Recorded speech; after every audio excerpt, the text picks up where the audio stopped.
All right, I think we'll get going so that we can make the most of the hour that we have.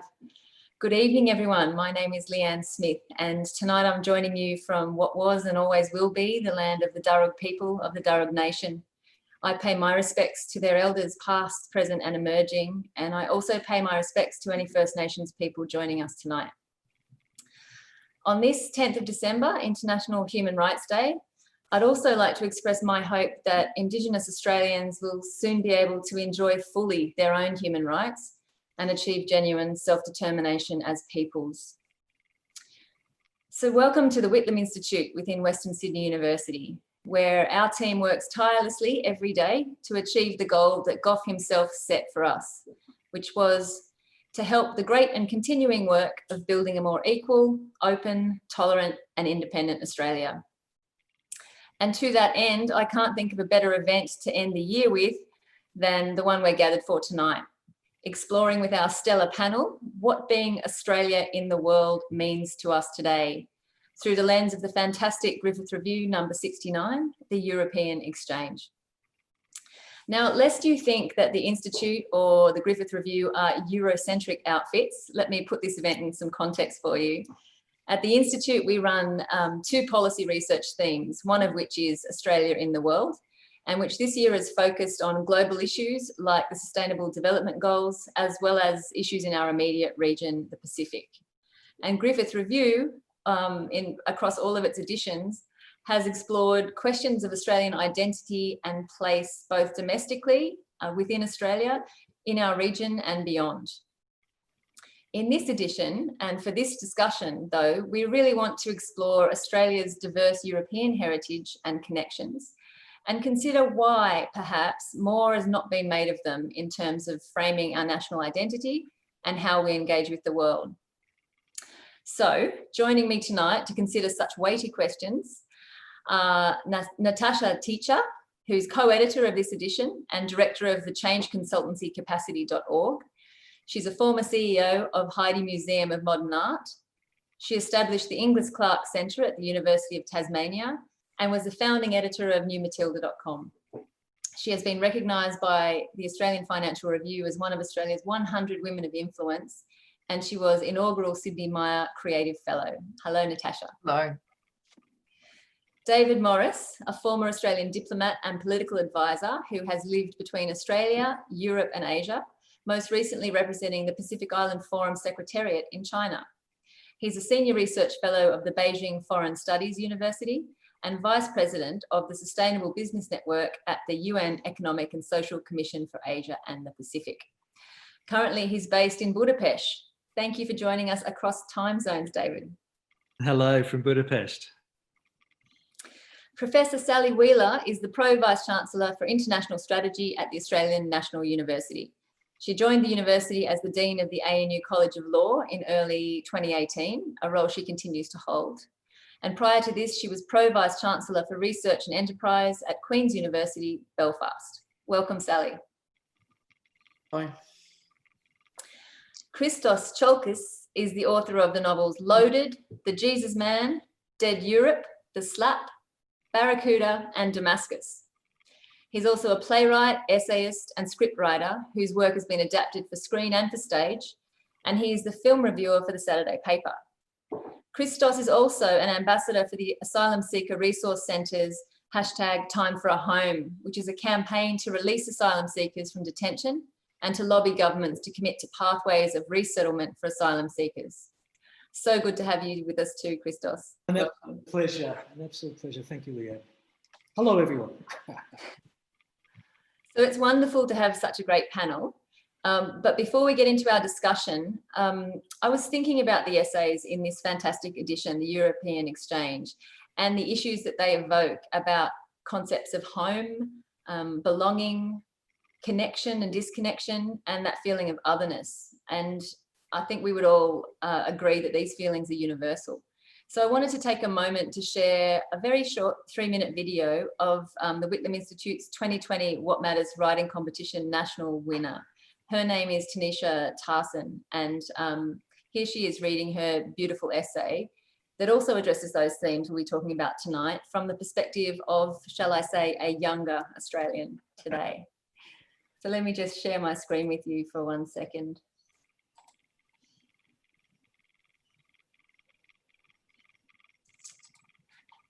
See if this works.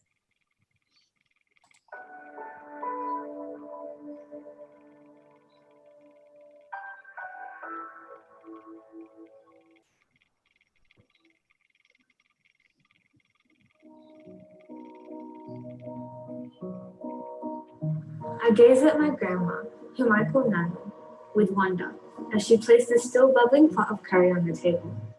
In her eyes, I see a twinkle of love, of fairy dust maybe. Where I'm from, we call that spice. A sensation that runs through your body. More than a feeling, spice is an emotion in itself that resonates within you. Stronger than magic, it's a way of life. I inhale through my nose till there is no longer space in my lungs, and I'm overcome with joy.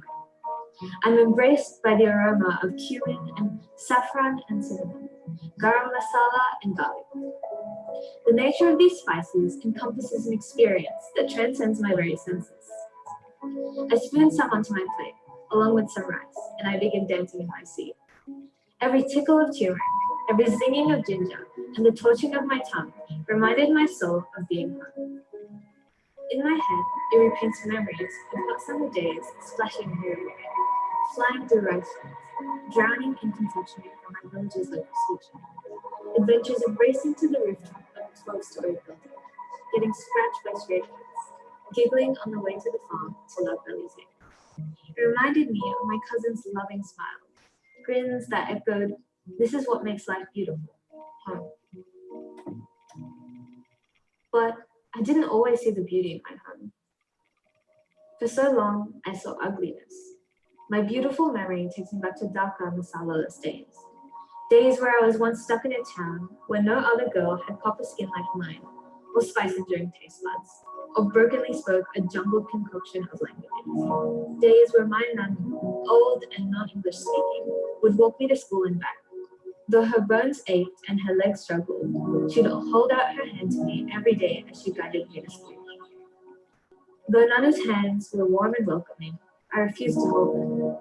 I didn't want anybody to think I associated with her, because I wasn't a hijab-wearing, old, non-English speaking girl. I was just like everyone else. Or I wanted to be. I saw whitening creams from my auntie's cabinets, hoping I'd become white enough so that my classmates would notice I was from a country where people lived in tin houses and didn't have Wi-Fi and ate curry almost every day. I cut jeans into shorts, hoping I'd fit. I stopped speaking my native language because I refused to accept who I was, where I was from, and what made me, me. No child should ever have to feel like they don't belong because of the color of their skin, or the dialect they speak, or what they eat. Then why do we live in a world where this happens every day to people like you and me, or even our family and friends? Our children should be able to grow up proud of their identities, their cultures, their values. I finally take a bite, and as the taste of home hugs me tight, I gaze back into Nana's eyes with a heavy but learning heart. This is what matters to me, and I know it matters to you too.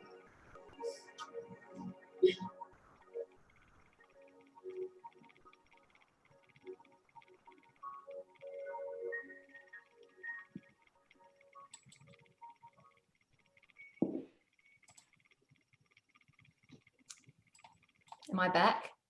You're back. Okay. I hope you enjoyed that as much as I do. I've seen it half a dozen times now, and I think it's such an important story to tell. And I know that all of the stories that you tell in this review are really important stories too. And there's something so very personal about that I think we can all connect to. So, okay, panelists, are you ready? I'll throw some questions at you now for about half an hour, and then we'll open to questions from our audience. And just to those who've joined us, I wanted to let you know that you can submit a question at any time through the Q&A function, and we'll collect them and we'll share them with the panel in a moment. So a lot of the essays in Griffith's Review 69 throw up challenges about the cohesiveness, inclusivity and diversity within Europe. So can I ask you all to tell us what Europe means to you today. And I thought maybe, given you're there, David, would you like to start us off? Yeah, I'd love to, Leanne. Look, for me, I think Europe every day that I'm here is an interplay in my mind between Australia and Europe, but also Asia, where I lived for the last few years before I came here. Interestingly, in Asia, there's enormous cultural richness and diversity and contradictions. And in Asian cultures, there's an ability to kind of negotiate those contradictions and accept them. One thing I notice in Europe, living in Europe, is that it's just as contradictory, just as full of complexities and rich cultures as Asia is. But there's a desire in European culture, which most of us in Australia would relate to. It's a desire for a binary, a desire to have a black and white or a good and bad. And so to really simplistically describe Europe today, it seems to me that there is one very optimistic and relatively pragmatic Europe that's about all these different tribes can find a way of living together and can design this European Union project that's based on shared values.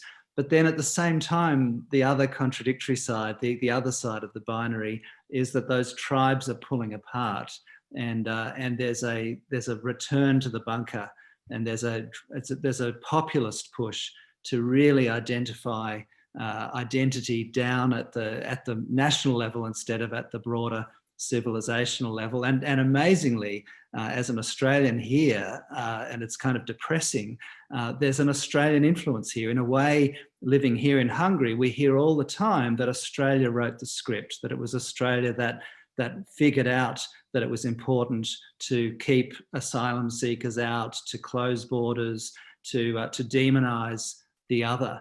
Australia is often quoted here in Hungary as the inspiration for the way that asylum seekers in particular are demonized, but increasingly also the way China and Chinese people are being demonized. Often Australia now is being drawn on as the inspiration here in Europe. So there's this incredibly complex interplay, and I think things are much more complicated than that binary, but there's a European tendency for there to be a binary.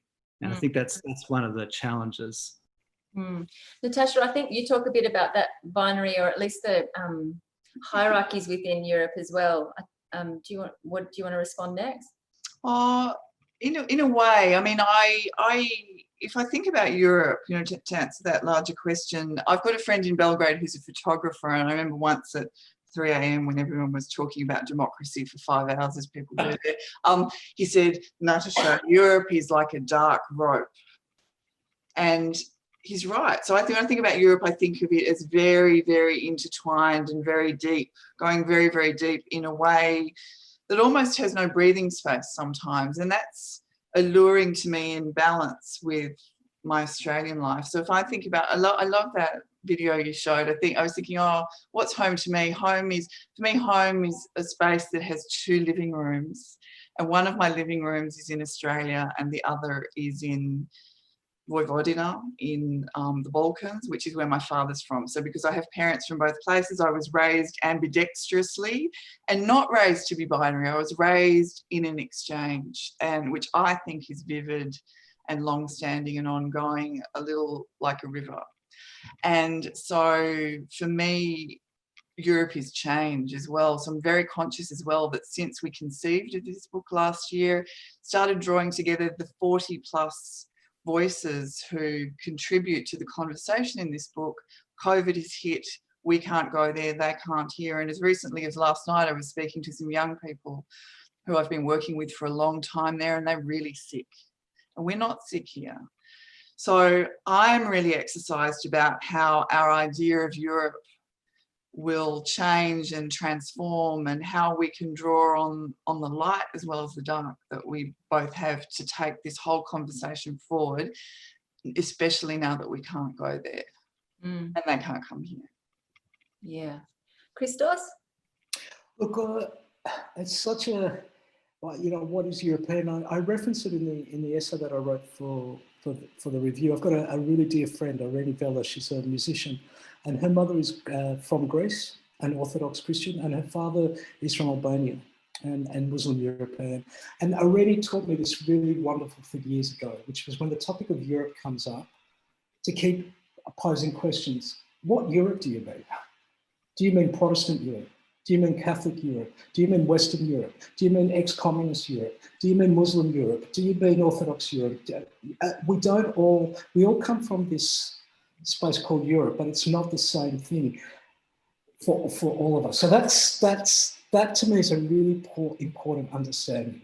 That actually, to take to Natasha's point, if you can't understand Europe as change, as in flux, I don't think you understand Europe. And then I was really moved, as I think we all were, by that video, and just thinking how it resonated with my childhood, how. But I also grew up with a version of Europe that is gifted to me by my parents. For my mother, it's because it's been a really hard life as a working class woman in this country, in Australia. There's a kind of romance that I was given about Europe. From my father, he always said Europe eats its children, because that's his experience of Europe. So, I don't want to take up too much time, but I feel like that opening question could, we could spend hours asking what it is. And so I feel like what I could, what I am is somewhere in between my parents, someone who is absolutely enthralled with the ideas of Europe, but also someone who sometimes takes a cautious step backwards. Yeah. Because I wear that heritage. Yeah, and that generational difference too, right? Sally, how about you? So I guess for me, all the answers so far are kind of what I think about Europe, a place of huge contradictions. I think of the European Union as being a sort of bastion of liberal democracy. And then you look at what else is going on, and actually within that, there are some really very difficult political regimes. I suppose what post-war Europe has delivered is a high standard of living. I mean, you look around Europe and there are very few pockets of poverty in relative terms. And it is a melting pot still of ideas. I mean, if you think about 1920s Europe, for me, Berlin is still the place to be, etc. But it is very easy when you are 12,000 miles from home to have these romantic notions about what Europe offers you. And actually, I think it is, a place of huge political contrasts. What Europe are we talking about? Some parts of Europe are much closer to each other than others. I think things are very difficult in the Balkans at the moment. I think they are going to get more difficult. And will the European Union survive Brexit? What we see, those political movements right even through Scandinavia now. And yet, for me, it's the EU that has kept post-war Europe together. So, who knows? Thanks, Sally. Next question is for you, Christos, but before I do, maybe this will ring true for you, David. When I was a diplomat in the Balkans in Yugoslavia, we were also accredited to Romania, and my incoming ambassador was going to his Agramon ceremony in Bucharest, and as part of the small talk during that ceremony, he said to the president of Romania, because this was at the phase of early accession to the EU, and he said something along the lines of, "Oh, how are you feeling? Do you think Romania is ready to become part of great old Europe?" And oh my God, oh my God, we all just wanted to crawl into the ground with the response we got from the president, because of those, like you said, Europe is constantly changing, and perceptions and knowledge is, history is so important, I think. Christos, kind of similarly to what you were saying about part of your take on being a European migrant, I'm the granddaughter of a post-World War II Maltese migrants who came here in 1950. And the stories they tell me about their experience of, they're just horrific. They were so set upon, they were so disrespected, and they were so determined to fit in to Australian society that they didn't teach my mother her own mother tongue. And I've seen the ramifications of that on her life since I was a young kid.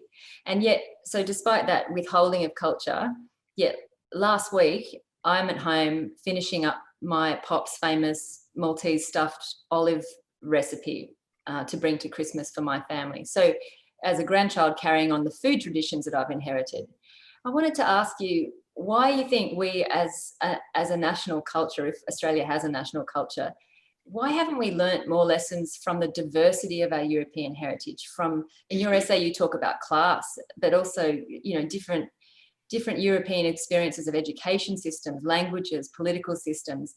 Why do we seem in Australia to think that that lessons around multiculturalism kind of start and finish with European migrant cuisine? For some of it's really damn good cuisine. I think which is I'm really grateful that mum and dad, both of them, were like, you're going to go to Greek school, you're going to learn this language, because it gives me an ability to go. I mean, you know, I wish my Greek was more sophisticated. It's it's maybe a 13, 14-year-old. It's Greek, but it means that I can land in Athens and I can be part of the conversation. And that, I think, any language, I think one of the things that the Anglophonic world doesn't do very well is language. Right? The more languages you learn, the more you start thinking about ideas and meaning, because you realise that actually every language has its own rules, its own, you know, that slightly shift your perception of the world. So that's one enormous gift that my parents gave me.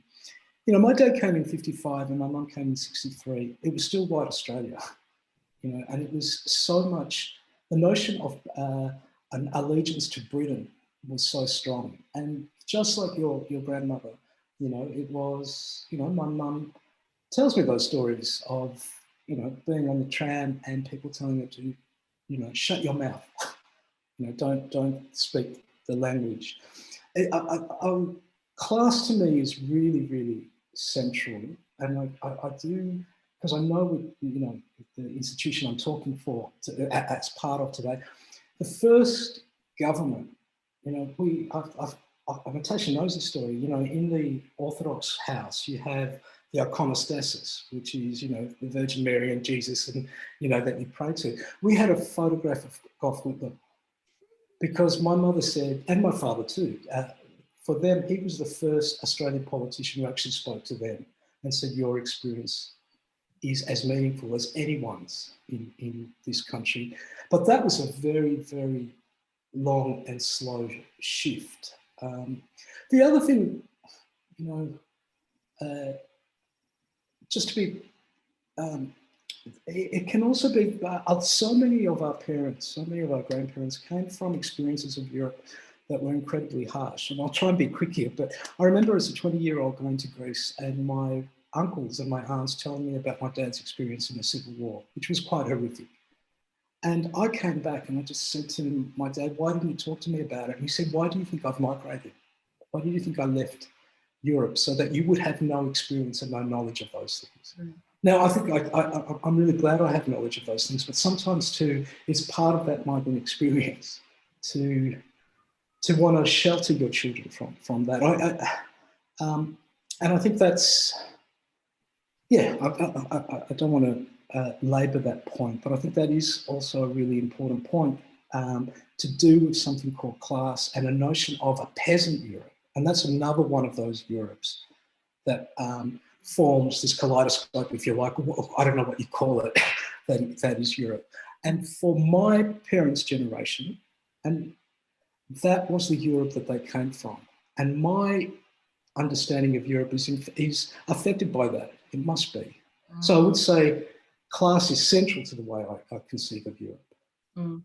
And I don't think we're, you know, I haven't fully answered your... It was a complex question. I think you've done a fantastic job. Thank you. Sally, it's Human Rights Day.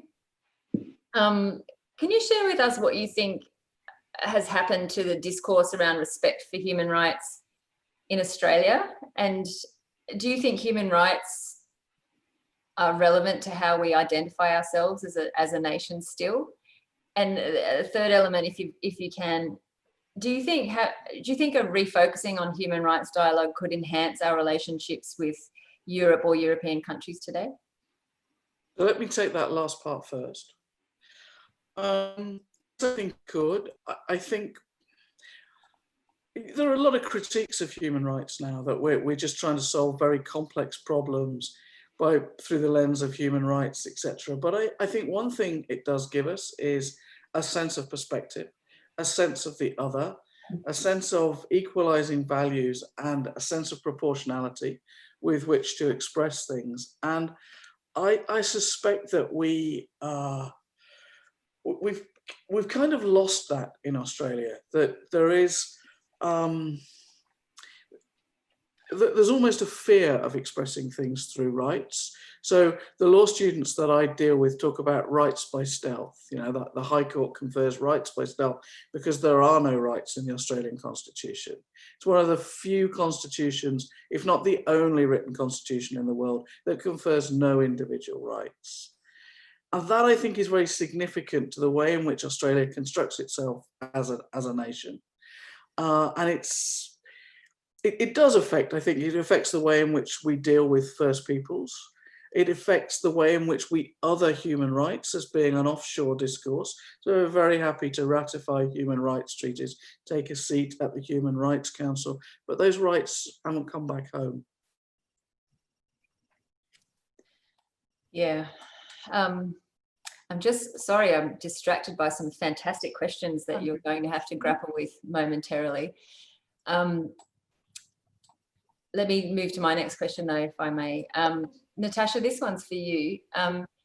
How do you think we as a country represent Australia internationally, and how do you think we're perceived in Europe, or in the parts of Europe that you know?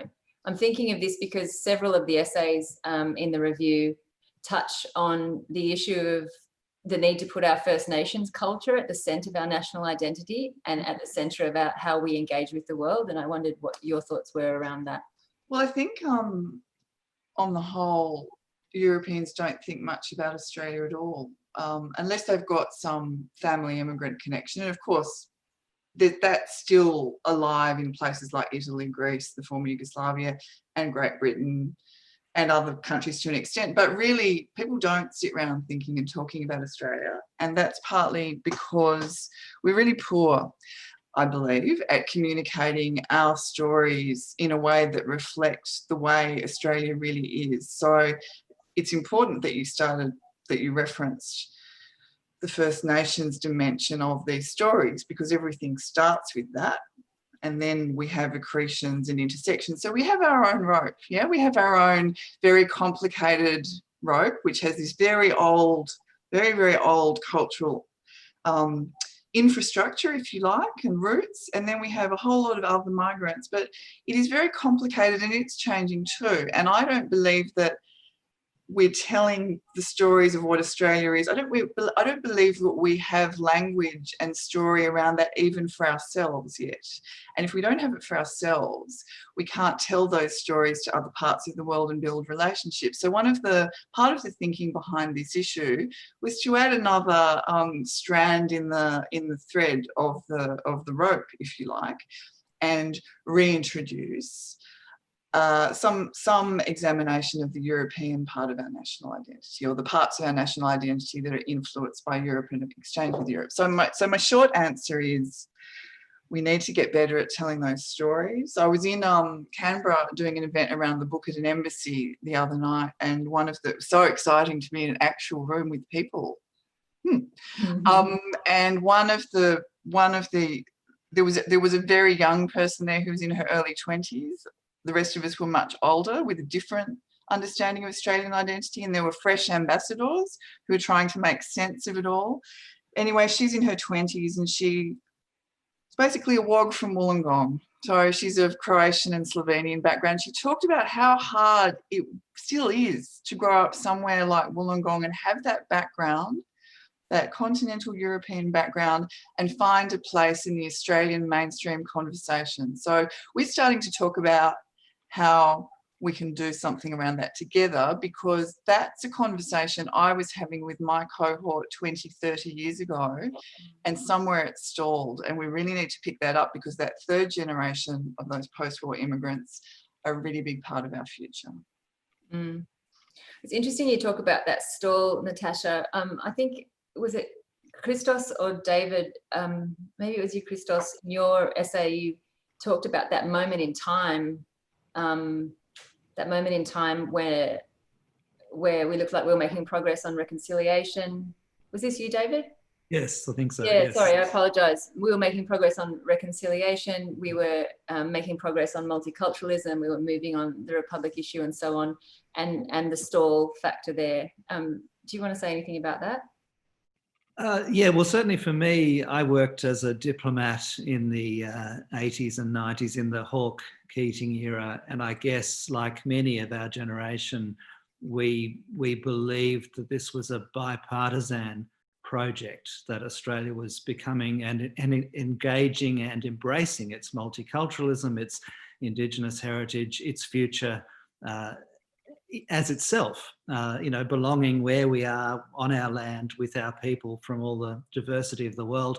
I really do genuinely believe that was a bipartisan project there for several decades, starting from Gough, probably. Gough symbolically started, although actually it started even before him. And it seems like it's suddenly ended, and these questions, we were told, were not to be asked anymore, and we were told that it was silly and a waste of time to talk about our head of state or our flag, or that it was silly to object if someone said being an Aussie was anything but white and Anglo. But those discussions we've got to have, because at the end of the day, any nation will have those conversations. Any nation has to figure out what it is, not to define itself against others, because that's the negative side of national identity. But I think we all need some sort of sense of belonging, and look at the diversity of who we are. We come from everywhere, and we come from tens of thousands of years of history as well. And so we've got to find some way to blend that together. And that has to be a bipartisan, multi-partisan project. If it's just one group saying this, then it's going to get nowhere. And that's been our problem since 1996. So how do we recapture that as a multi-partisan project? And I think this is very relevant to Europe, because we still see ourselves, we're told, through UK and US eyes, and we're told this by our leaders. Scott Morrison said we see the world just the same as the way the US sees the world. Our media projects to us this very Anglo image of what Australia is, and projects that to the world. And we haven't figured out who we are. Now, no European nation could imagine such a thing. Every European nation has evolved an identity, a sense of what it is. Sometimes they're really flawed identities, just as ours is, but they're independent. There is a sense, just as our neighbours in Asia as well, and the Pacific, have developed an independent sense of who they are. And so this is very relevant to our links to Europe, because we still are told that our world is a UK-US world.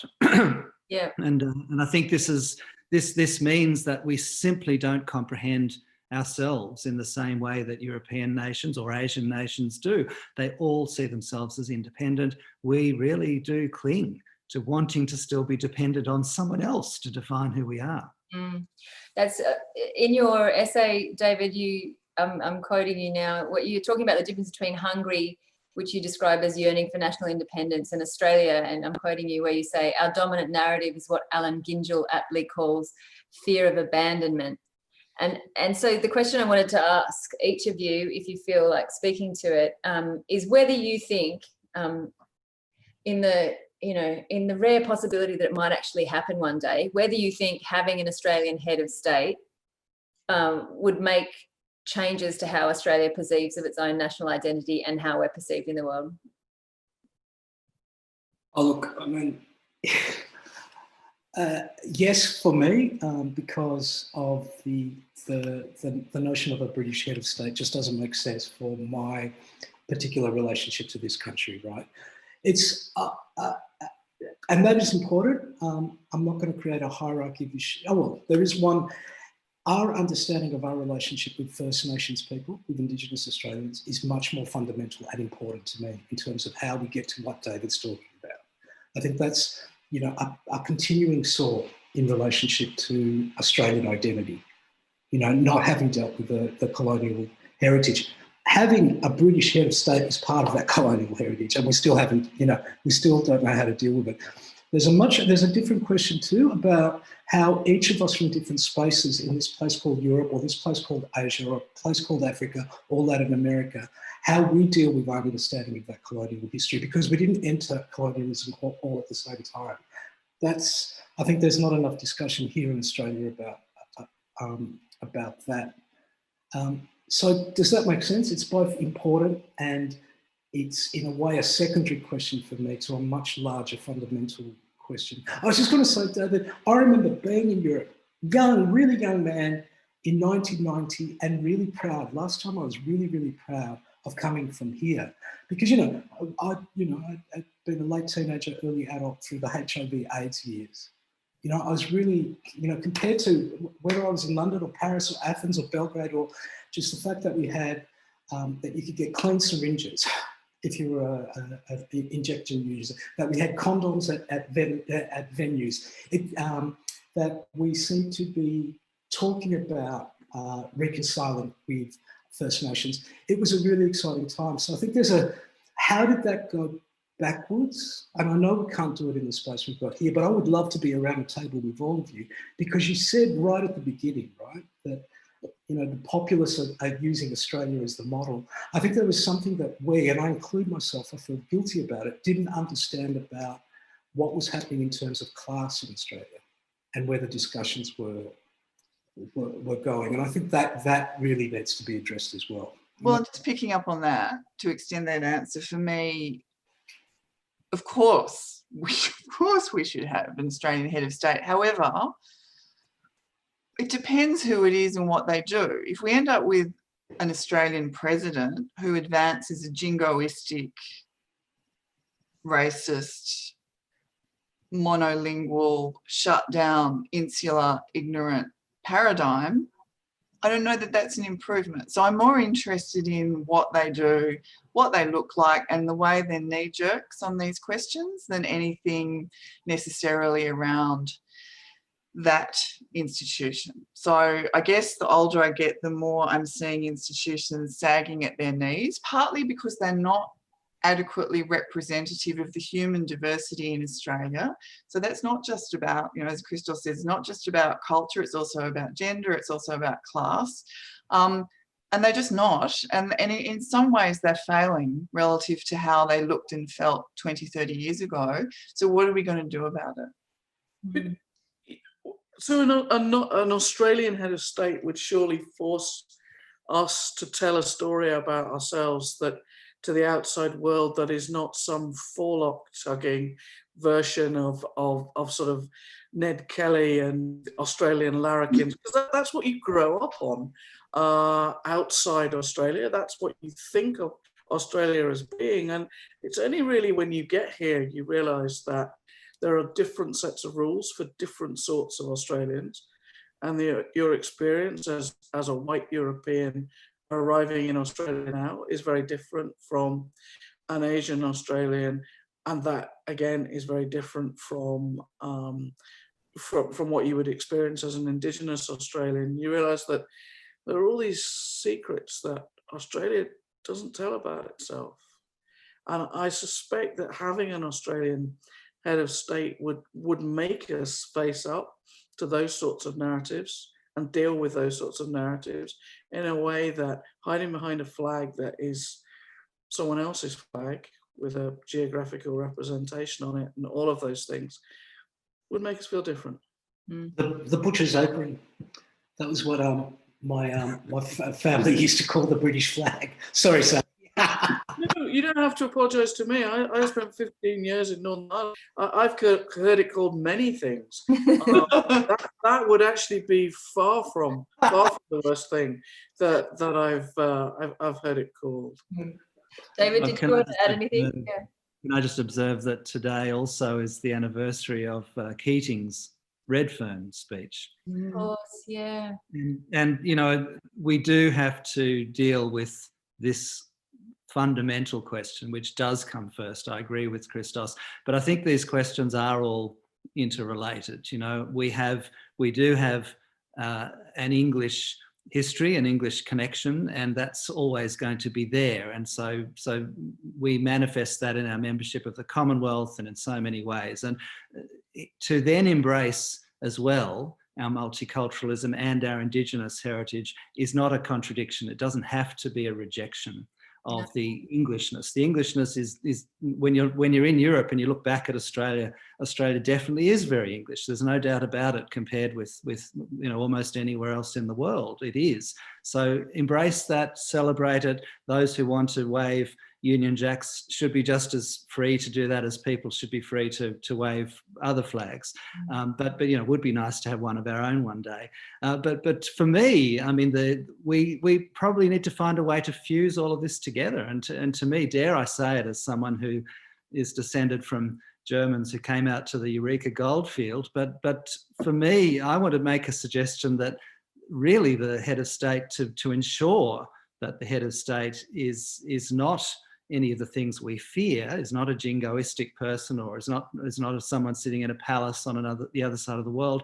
Why shouldn't it be a council of elders representing that Indigenous history of Australia? Why is the Uluru Statement of the Heart, which has been so dismissed, sadly, but why is it so lacking in ambition? I mean, why shouldn't actually the very core of our nation's constitution be, instead of based on British sovereignty, why shouldn't it actually be based on Indigenous sovereignty, which is represented in a symbolic council of elders who would sit above it all? And symbolic because they would not be enacting laws, just as the Queen of England doesn't enact laws. But why wouldn't you go right to the core of who we are? David, what that makes me think is, and it's so depressing, is why is this conversation we're having so far from the mainstream conversation in this country? You brought up any of those individual issues, you get a roll of eyes at most dinner tables.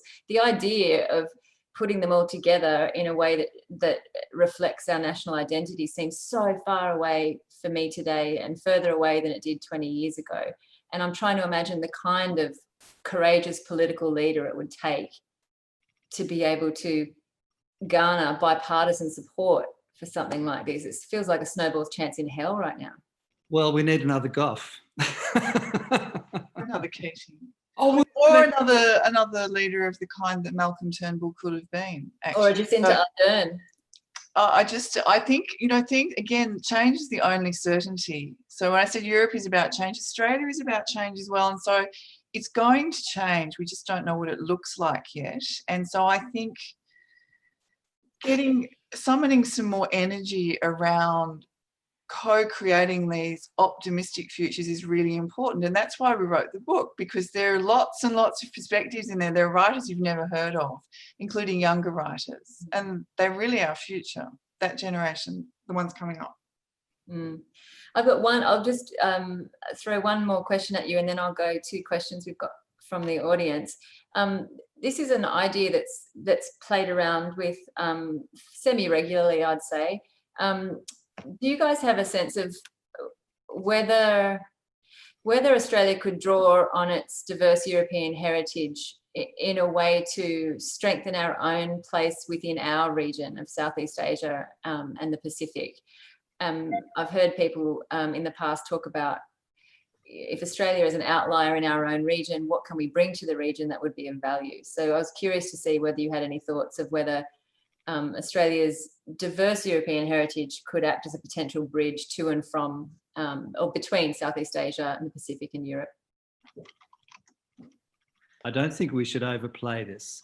I think that from my experience of living in Asia, I think Asian countries such as China and Malaysia and places that know us pretty well, they understand us very well. They understand us probably better than we understand ourselves. They've been studying us. They've been interacting with us, trading with us. migrating to our country and learning about us. But we haven't learned much about our region of the world, about Asia, and we're particularly dismissive of the Pacific as well. We don't know much about the Pacific either, despite our deep person-to-person connections that we have quite often. So to pretend that we can somehow be a bridge to Europe for Asia or the Pacific, I think is a stretch. I really do. I think again, it goes back to the last question. We need to figure out who we are first. If we are connected deeply to our region, to the Pacific and to Southeast Asia in particular, as I think we increasingly will be in the future, pragmatically and as a strong sovereign country, but I think we will be stronger linked. If we can do that in the future, then maybe there's that potential, but I think we shouldn't overplay it at present. Do we not need to see it as a relationship that goes beyond paternalism, beyond doling out aid, beyond sort of talk about the importance of achieving stability in the region, and see it as much more of a borrowing, a genuine exchange, a learning, and if we saw it in those terms, perhaps we would get somewhere. Good point. Well, I think we should come to all these relationships with what I like to call respectful curiosity. And that hasn't always characterised our response to immigrants from all kinds of places. And we really need to do that with Asia. We need to be more visibly respectful and more curious. Otherwise, we can't listen to what they say, and they won't listen to us. It's just diplomacy 101, and the two former diplomats on the panel amplify that, but it's just so basic, you know. So you can't form a relationship with someone if you don't respect them and you're not curious about them.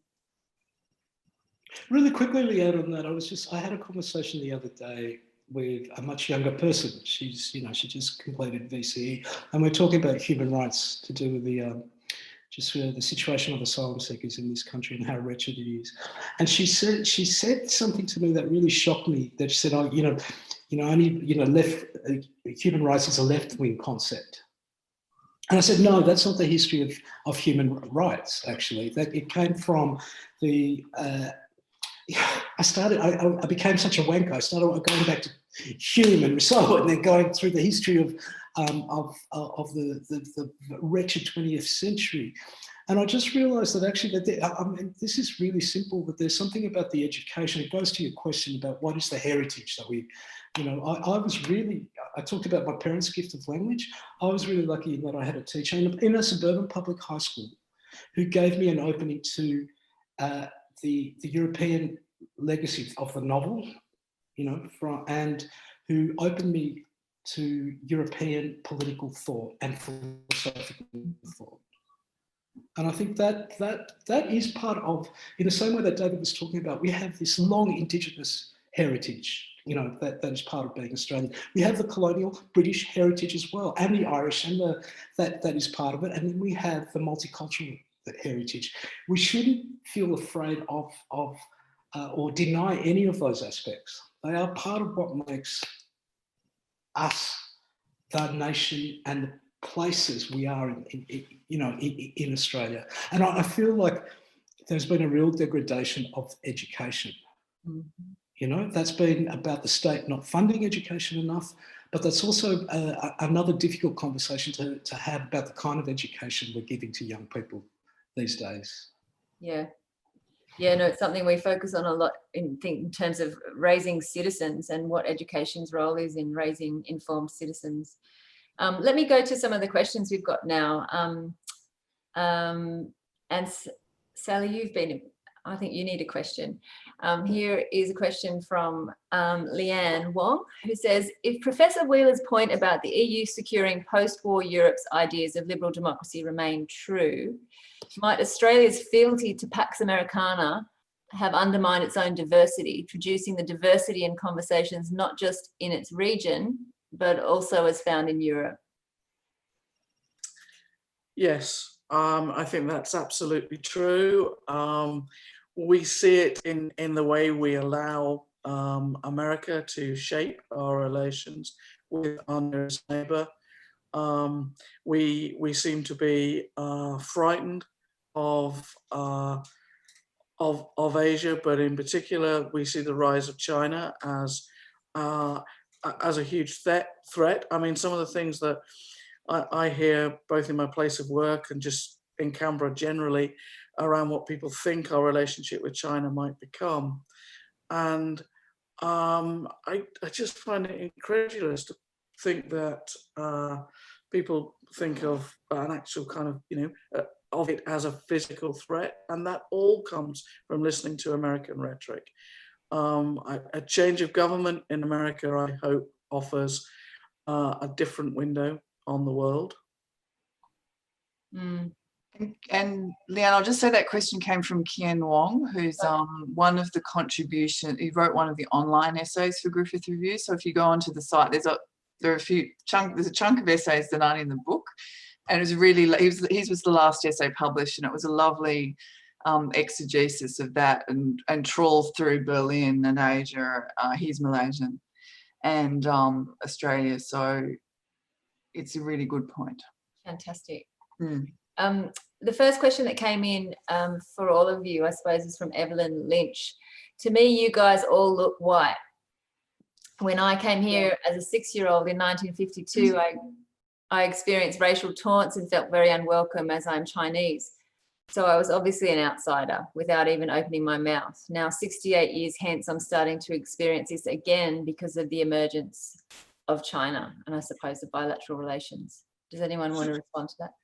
So experiencing that again is not because of the emergence of China, it's because of our position, the stance that we take in relation to China. It's, I think it must be incredibly difficult.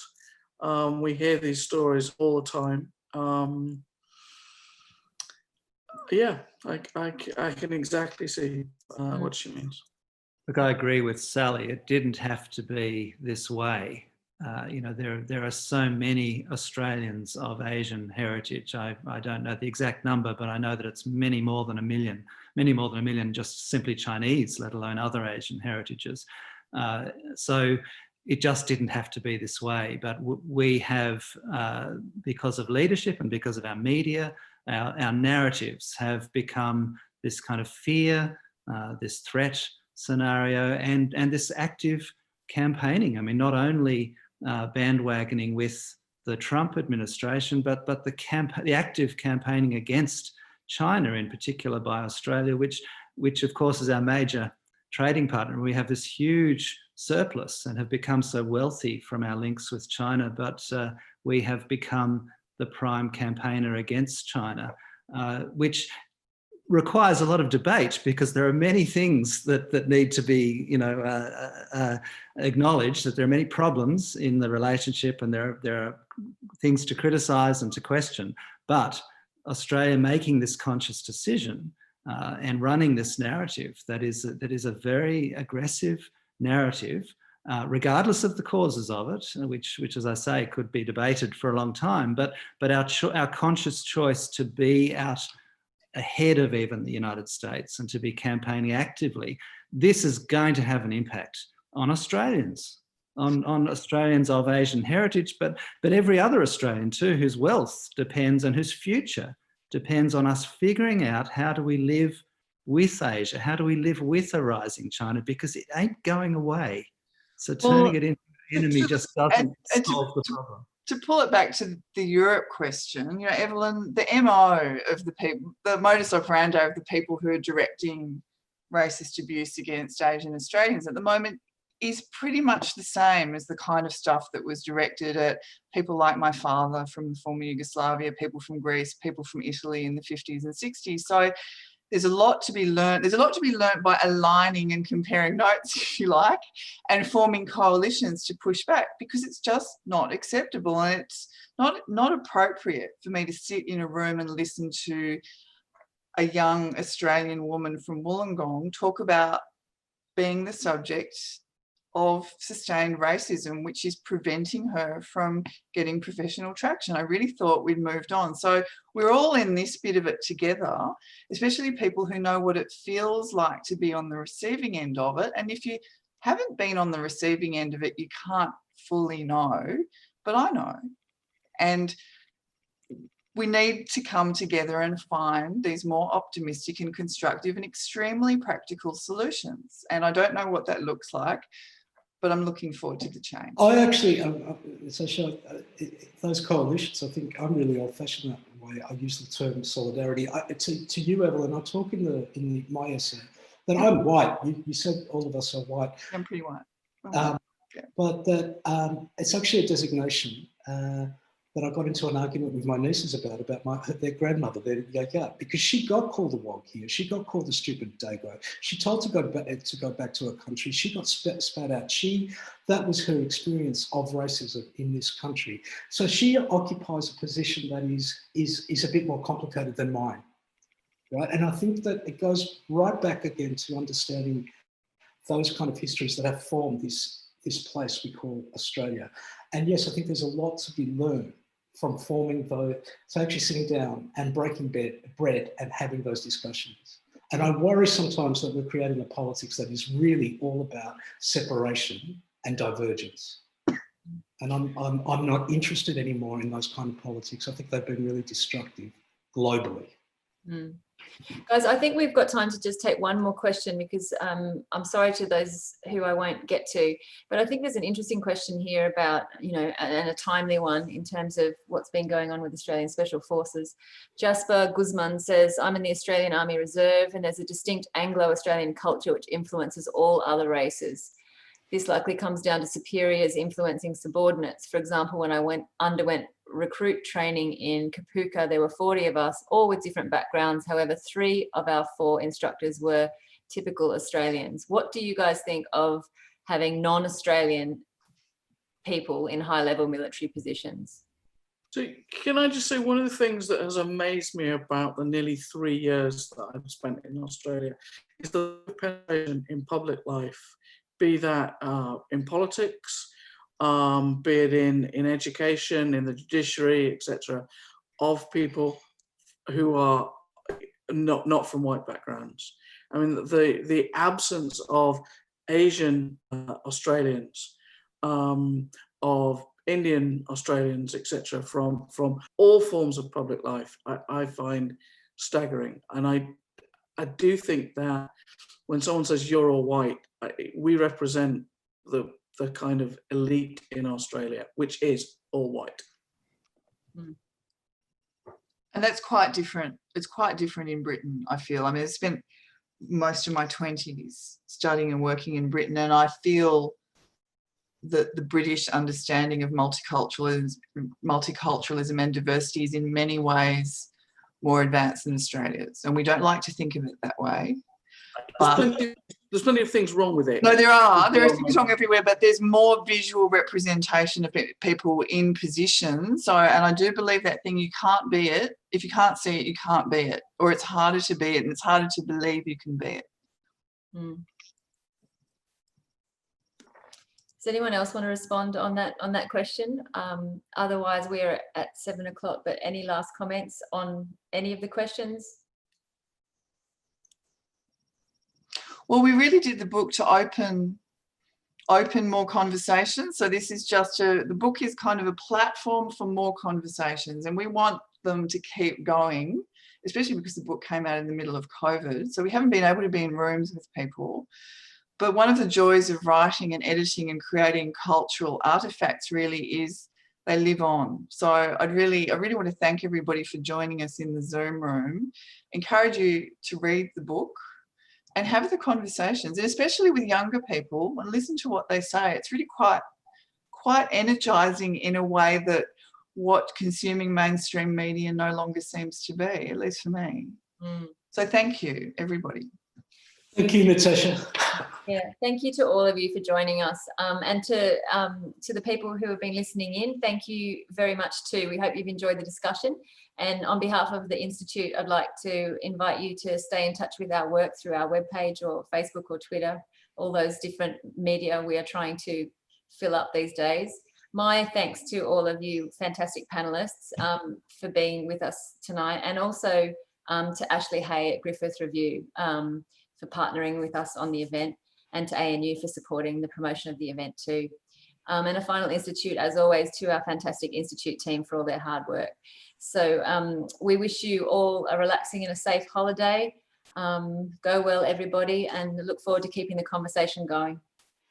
Thank you. Thank you. Cheers. Bye.